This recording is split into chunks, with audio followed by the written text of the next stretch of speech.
मेरे साथ 3 बार जोर से कहिए, जय हिंद, जय हिंद। और जोर से कहिए, जय हिंद। ये जय हिंद किसने कहा था भारत में?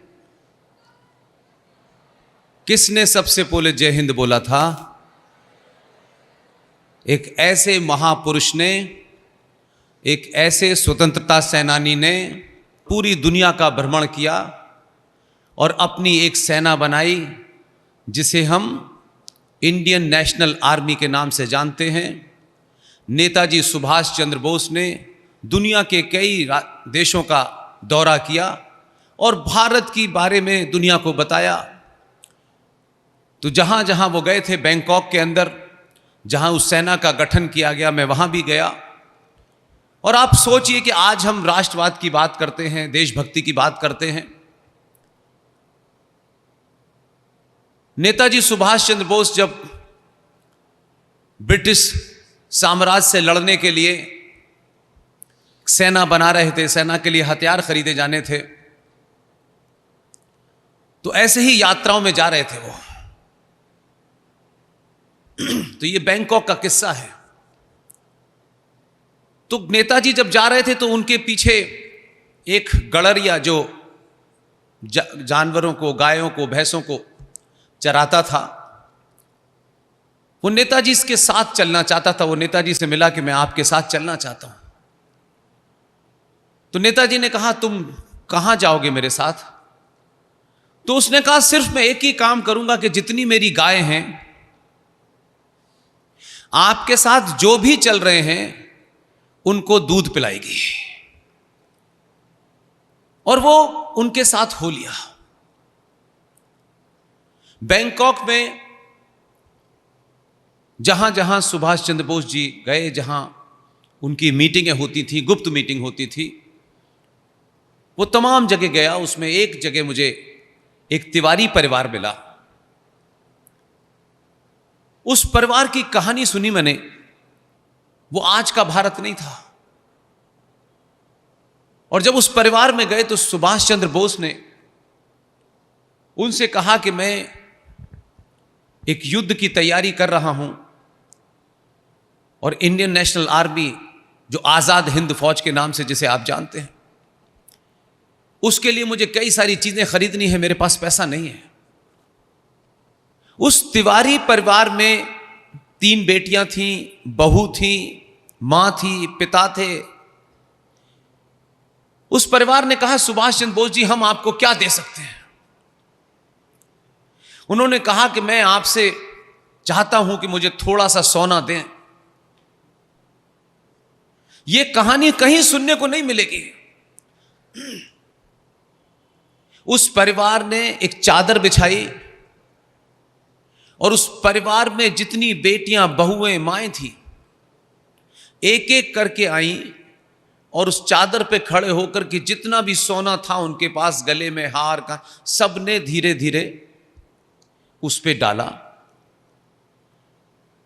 आप सोच सकते हैं कि ऐसे भी लोग थे जिन्होंने भारत को नहीं देखा था, जो भारत से बहुत पहले चले गए थे, अलग अलग दुनिया के देशों में रह रहे थे, लेकिन भारत के प्रति उनकी कितनी श्रद्धा, कितना कमिटमेंट।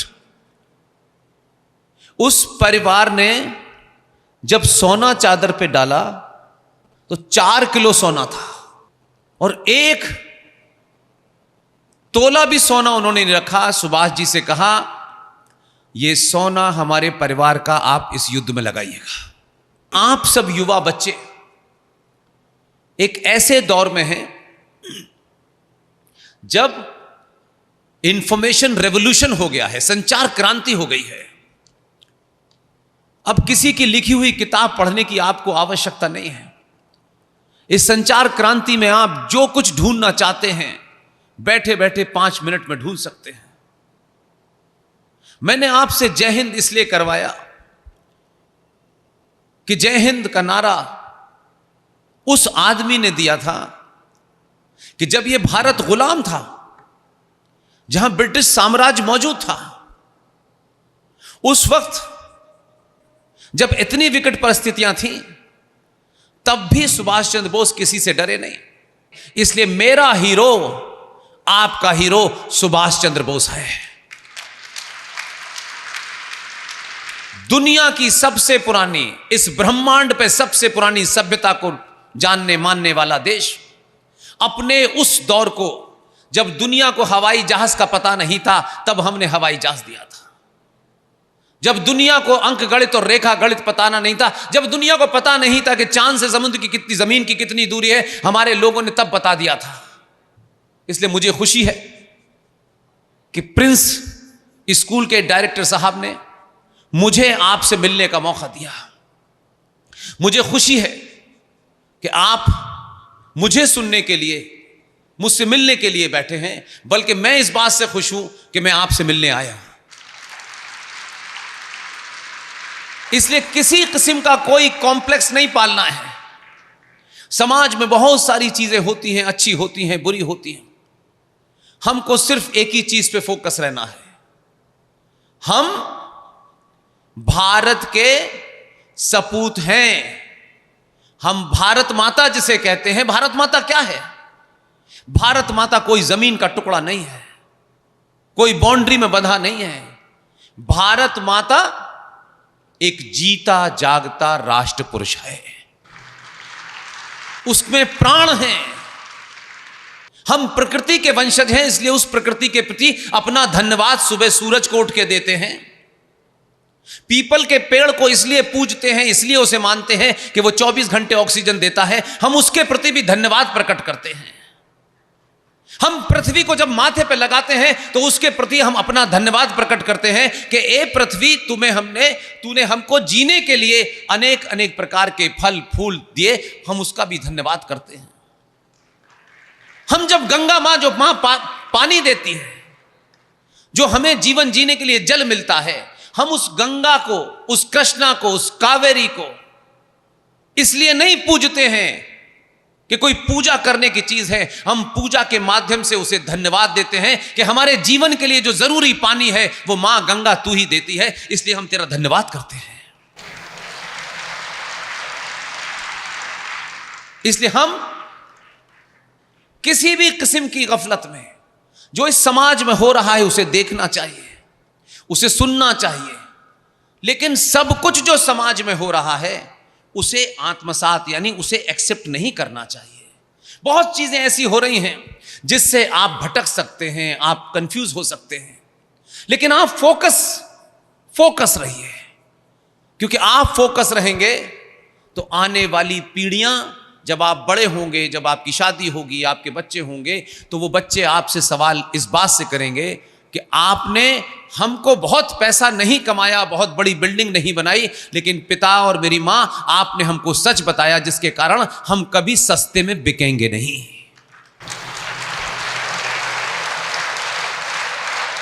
आप भाग्यशाली हैं कि एक ऐसे स्कूल की कल्पना की गई, एक ऐसे स्कूल की रचना की गई जहां आधुनिक शिक्षा भी है और हमारे ग्रंथ भी हैं, और जहां की सुबह की प्रेयर में आरती होती हो।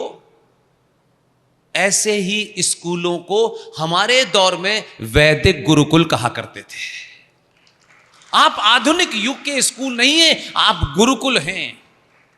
गुरुकुल में जब कोई जाता था तो एक जीवन जीने की पूरी प्रणाली थी, कैसे बैठना है, कैसे उठना है, क्या कहना है, क्या सोना है, कब जगना है, पूरा एक सिस्टम था।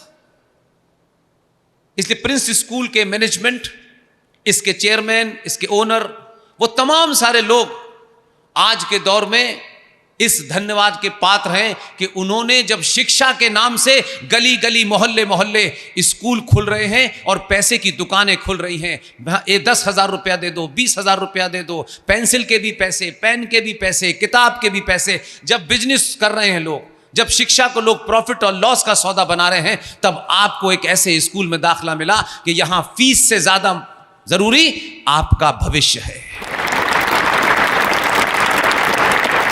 ये जो संस्कार हैं, ये संस्कार पैसों से नहीं मिलते। इसके लिए जो आपकी पहली पीढ़ी है, उनको अपने लालच को कम करना होता है।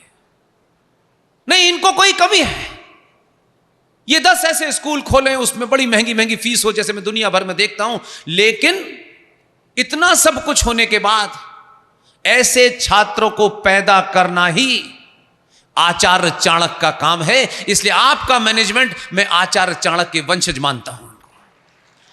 अगर ये काम ये कर रहे हैं जिसमें इनको लॉस प्रॉफिट नहीं देखना, उनको लगता है आने वाली पीढ़ी, हमने जो कुछ पैसा कमाया है, हमने जो कुछ धन कमाया है, इससे कैसे हम आधुनिक शिक्षा भी दें और अपने वैदिक काल के उस दौर को जब पूरी दुनिया हमारा लोहा मानती थी, हम जब वर्ल्ड की इकोनॉमी में सबसे ज्यादा कंट्रीब्यूट करते थे, हम उस देश के जानने वाले हैं।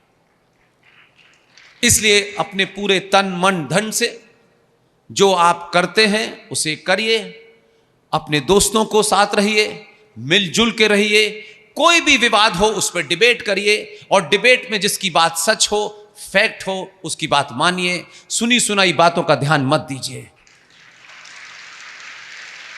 हमारे साथी, हमारे दोस्त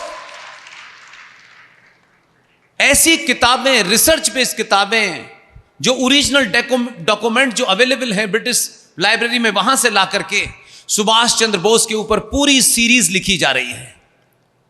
उन्होंने कब कब कहां कहां गए, कैसे कैसे गए, और वो ओरिजिनल डॉक्यूमेंट को ढूंढना आसान काम नहीं था। पिछले 10-15 साल से यही काम हो रहा था।